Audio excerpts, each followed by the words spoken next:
Hey, Wellness Warriors, are you searching for that elusive work-life balance?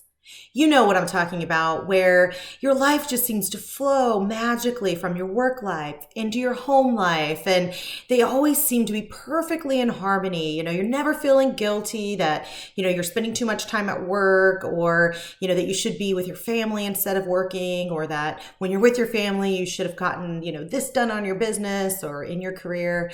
You just wish everything flowed so harmoniously. Well, if that's you, I've got you covered. That's what we're going to be talking about in today's video, that elusive work-life balance.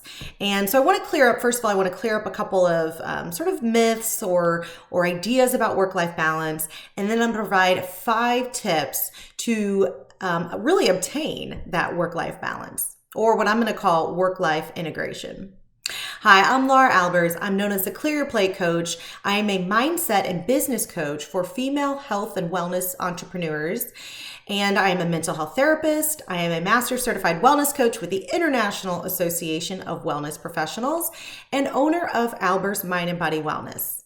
And what I really want to start with today is talking about work-life balance, and really how it's not really, the idea is not that it's work-life balance, or that's not really the goal, because ultimately, our work and our life and everything, like, it's so interconnected. So if you think about it, like what happens in your day-to-day life, or what happens maybe within your family, or if you're dealing with, stress from, let's say, homeschooling your kids, if maybe that's your situation right now, then it's obviously going to impact your work life.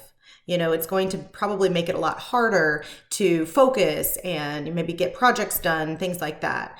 Or if you're, having kind of marital issues or issues with your partner or your spouse, that's definitely going to bleed into your work life. So it's really impossible to always have like these nice, neat little compartments where nothing is impacted by the other, and where everything is always just sort of equally balanced, right? We're generally, I think about it more in terms of seasons. So we might have seasons where we're busier with work, than other seasons. We might have seasons, especially if you've got young kids, or in the time of this video that I'm shooting it right now, where COVID is happening and you're having to homeschool for the first time and maybe working virtually for the first time. And so we have seasons where our needs and our focus and our energy and our time might need to be, focused, or might need to be on a certain area, at least for the time being.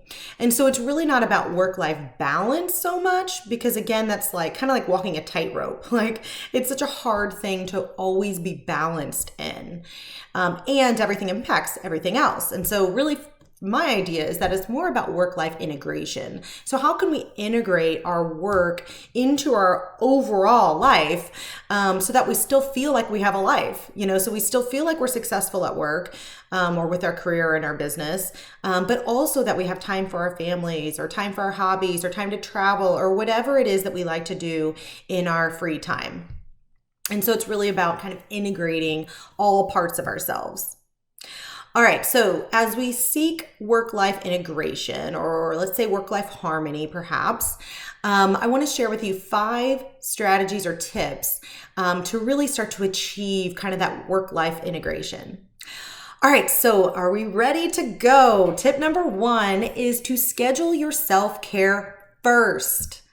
Schedule your self-care first is tip number 1. And this is often something that so many of us don't do. And I know I used to not even think about this. In fact, many, many years ago, I didn't even know what self-care was. It was only until I was sort of forced to address my self-care as a result of having extremely chronic stress and, being diagnosed with 3 autoimmune issues from the chronic stress, that I really was sort of forced to look at self-care and forced to kind of look at work-life integration and work-life balance, if you will. So one of the things that I started to do was to schedule my self-care first. And that really made a huge difference, because how many of us get started with our day either by maybe your kids waking you up, or your pets waking you up, or your first thing you do is you're checking email on your phone before you've even gotten out of bed. And so your time doesn't even become yours. You're at somebody else's or something else's sort of mercy as far as what they want you to be doing. And so things can kind of head south really quickly, as I'm sure you probably can attest. And so it's really important to look at that self-care piece first. And that's going to be so personal based on, what you enjoy doing, what feels caring for you, what feels relaxing, what feels rejuvenating and fulfilling, what amount of time you have, what sort of support and resources you have. So there's no like one size fits all with this. I will say one thing for me personally is that I have to start my day with 3 things I'm grateful for. And then I always like to go into my workout. So my exercise is one of the first things that I do in the morning, because for me, if I wait until after work or the evening time, it will absolutely not get done. I will find a million of other, excuses or reasons why I can't do it, or I'll be too tired and it just won't get done. So for me, it's really so important to schedule that self-care in first. All right, so that's tip number 1. Tip number 2 is to get out of your head. Okay, so I want you to think about for a moment how much time you think you spend stuck in your head feeling guilty, maybe playing the coulda, woulda, shoulda game, or just otherwise like beating yourself up. Maybe it's for things that you said that you felt were stupid, or, that you're worried about what someone else is thinking about something that you did or said, or something that you didn't do or didn't say. So point being, we spend a lot of time stuck in our head, worrying about all kinds of different things. And it's understandable, but at the same time, it absolutely does not move us forward. What it does is actually keeps us even further from getting things done, or even further from obtaining that, elusive work-life integration. We just simply waste a lot of time stuck in our head. And so, one strategy around that is to really just simply acknowledge, simply acknowledge, let's say you've got guilt about that you're at work today while your kids are, homeschooled. It's like, okay, I feel guilty about this, and that's understandable. I wish I could be in both places. So kind of like acknowledging it, but then also saying, okay, but right now I'm at work. And so what's maybe one step or one action step I can take to help manage those emotions better. And so maybe you decide that after work, you want to go outside and play catch, with your kids, or you want to go take them out for ice cream after dinner or something like that. So you make a next step, and then you go back to sort of the present moment, whatever it is that you're doing, and move forward, because it's just going to waste further time and set you back further to stay stuck in your head. So tip number 2 is to get out of your head. All right, tip number 3 is to focus on things that only you can do. Okay, and this is particularly true. This is going to be true no matter what you do, sort of career-wise, or even like around the house. This doesn't have to be just like professionally. But for the purposes of this, I'm going to be talking more in a professional term. So it's thinking about, let's say you're an entrepreneur. It's thinking about the things that only you can do. Maybe that's seeing clients, or having, if you do discovery calls, or maybe it's writing reports or things like that. So there's going to definitely be some things, no matter what you do, that only you can do. But then everything else, I'm going to challenge you to Cabo everything else. And so you're probably thinking, what in the world is Laura talking about? So Cabo simply stands for cease, automate, batch, and outsource. Okay, so you want to think about the things that only you can do, and then everything else you can evaluate whether you need to cease it. So basically eliminate it. Like, is it really not that important? Like maybe it's on your to-do list, but it's more of a unimportant or non-urgent kind of task, or just simply it's not even important. Maybe it used to be important at some point, or it's one of those things you feel like you should do, but it really doesn't have an impact, or really isn't fulfilling. That kind of thing. And so you just want to eliminate or cease doing it altogether. Another thing is to automate. So think about the things that you do continually. I'm thinking about, again, more professionally. So let's say in your business, things that you, maybe it's email responses. Maybe you have a common email response or a common question that you get emailed about, or maybe it's a social media post, response that you're continually sort of giving. So, or maybe it's, part of a report that, you kind of have the final paragraph is sort of always the same, something like that. But think about in your business, what things can be automated, and think about things that you do consistently And typically speaking, if you do something more than like 3 times, it can be automated in some way. So make a list of those things that can be automated. And then the B is for batching, and that's really sorting similar tasks together and doing them sort of all at once. So for me personally, like in my business, in my mindset and business coaching business, I do a lot of email newsletters. I do a lot of social media posts. Those are 2 big things that I batch together, and I will do, quite a few at one time when I'm really being creative and I have the time and energy and focus to write out those things, and then I'll schedule them. And so for me, that's been a huge time and energy and focus saver to batch similar items all at once. And in my personal life, I love to batch cook, so on Sundays, often I am cooking multiple meals for the week so that I'm not having to continually cook every single day.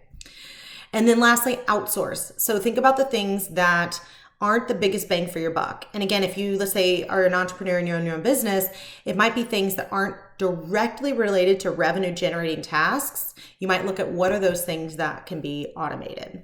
Okay, so step 3 then is to focus on things that only you can do and use Cabo for everything else. All right, step 4 is to create an end of the day ritual. This is really important no matter if you work in an office setting or maybe you're working from home. But to really have some kind of separation between being at work and then that transition period to being at home. And so it might just be something simple like clearing off your desk and closing your office door.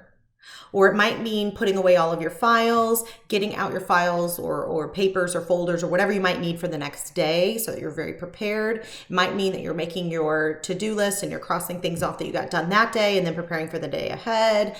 It might mean that you say some prayers or kind of some well wishes for the people that you came into contact with that day. And then, just kind of I'm releasing that energy. There's lots of different ways that you can create a end of the day ritual. But the point is that it's something that you do kind of every day to sort of signify the end of the day. So it might even be that you need to process, especially if it's been a really rough day, that maybe your end of the day ritual is that you journal for 5 minutes before you leave the office or before you close your office door so that you can release the day and then be more focused and present with the remaining time of your day. All right, so that's tip number 4 is to create an end of the day ritual. Tip number 5 is to get a business mentor or coach. And this is one of my favorite tips, not only because it's what I do, but I know for me personally, when I first invested in my own business coach, it was absolutely game changing. I went from feeling extremely overwhelmed, scattered, unfocused, frustrated, disappointed, having lackluster results, and all of that, to having extreme clarity and confidence and, more clients and cash flow and impact and, all of those things, more passion, more creativity, all of those things that I'd ever had before. So just getting that support, the strategies and the accountability is huge. So whatever that means for you, whether it's kind of a peer or your boss or a business coach or a mentor or a mastermind, an old colleague or an old boss, whatever the case might be, find someone who can really help you to develop the skills that you need to develop, can sort of call you out when they need to, when you need to be called out, and can really take you to that next level. All right. Thank you so much for watching. My call to action for you guys is, if you're wanting to sort of utilize the steps that I talked about today, and especially step number 5, and really get that business support, that business coaching and mentoring, to grab your complimentary clarifying call today. You can find that at my website at www.alberswellness.com. And then also I would encourage you, if you like this video or just like free videos on bite-sized pieces of tips and information on all things related to health and wellness, then consider subscribing to the IAWP's Wellness YouTube channel. All right, thanks again so much for watching. I'll see you soon in the next video. Bye for now.